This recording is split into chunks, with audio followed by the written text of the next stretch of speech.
এখন আলোচনা অংশগ্রহণ করবেন মাননীয় সদস্য আমাতুল কিবরিয়া কেয়া চৌধুরী হবিগঞ্জ। আপনার সময় 2 মিনিট। ধন্যবাদ মাননীয় স্পিকার। মাননীয় স্পিকার, বিধি 71-এ আমার উত্থাপনীয় বিষয় জীববৈচিত্র্য রক্ষায় তাপমাত্রা সহনীয় পর্যায়ে রাখতে বৃক্ষরোপণের এবং হিট অ্যাওয়ারনেস ক্যাম্পেইন প্রসঙ্গে। মাননীয় স্পিকার, আমরা সবাই জানি ঢাকা শহরে দিনকে দিন মানুষ বাড়ছে। প্রায় 4,42,00,000 মানুষের বসবাস এই শহরে। জীবিকার তাগিদে প্রতিদিন বিভিন্ন জায়গা থেকে সাধারণ মানুষ আসছে, বিভিন্ন পেশা শ্রেণীর মানুষ আসছে। সবুজায়নের এক সময় এই সবুজ ঘেরা ঢাকা এখন কংক্রিটের শহরে পরিণত হয়েছে।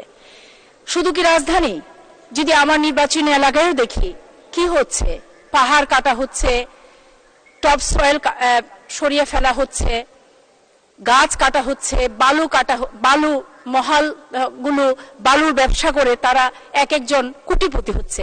কিন্তু সাধারণ মানুষ আজকে বিপর্যস্ত, অসহনীয় গরম, তাপমাত্রা সহ বিভিন্ন রকমের রোগ বালাইয়ের কারণে।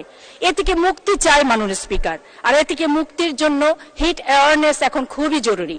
সামনে বর্ষা আসছে মাননীয় স্পিকার, আমরা বর্ষায় অনেকে বৃক্ষরোপণ করব।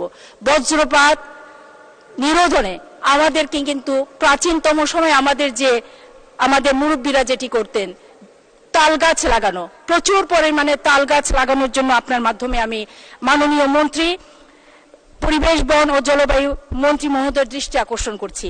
বিষয়টি জনগুরুত্বপূর্ণ বিধায় এটিকে গুরুত্ব আরোপ করে ব্যবস্থা নেওয়ার জন্য আপনার মাধ্যমে অনুরোধ জানাচ্ছি। মাননীয় স্পিকার, আমাকে সুযোগ দেওয়ার জন্য আপনার প্রতি রইল আমার অকৃত্রিম কৃতজ্ঞতা। ধন্যবাদ মাননীয় স্পিকার। ধন্যবাদ মাননীয় সদস্য।